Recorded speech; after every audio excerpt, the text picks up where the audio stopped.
that changed her perspective on life. Let's welcome her.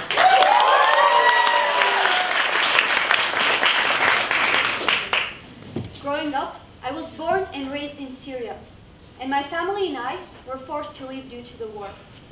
It was a terrifying time, but one of the hardest things about it was leaving my dad behind. I remember feeling an overwhelming sense of guilt, even though it was never my fault.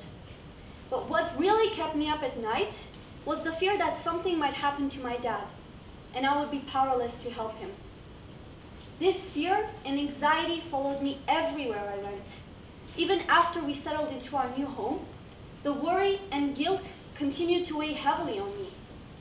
And over time, I realized that I had become an overthinker. Every decision felt like a life or death situation for me, and every mistake felt like a failure that I couldn't recover from. It was an exhausting way to live, and I knew I had to make a change. That's when I stumbled upon a book that would change my life forever. The book was Midnight Library by Matt Haig. As someone who had never been much of an avid reader before, I was surprised at how much this book resonated with me.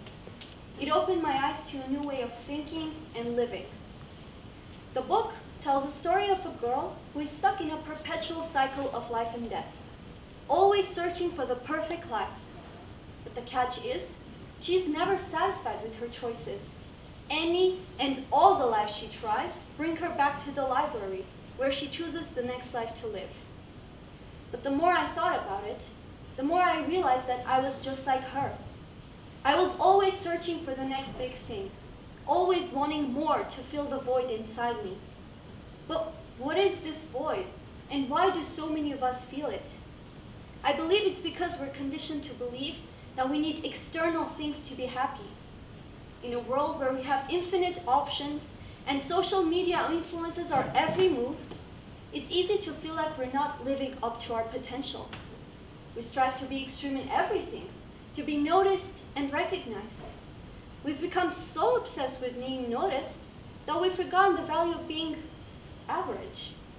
This fear of mediocrity has taken a toll on our mental health, as studies have shown. Social media, according to the Center for Mental Health UK, fear of missing out is linked to intensive social media use and is associated with lower mood and life satisfaction. For a long time, I was stuck in this cycle of imagining myself back in Syria with my dad, living a better life. But what is better?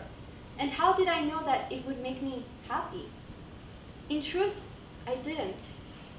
As humans, we always view struggle and failure as bad things, and constantly seeking anything but the struggle is what makes our life seem so awful.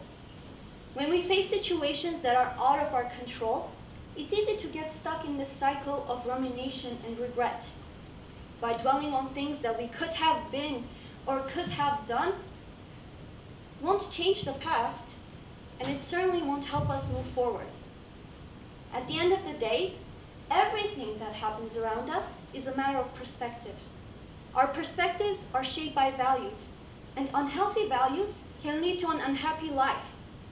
A good value would be accepting the fact that some things may never be in your control.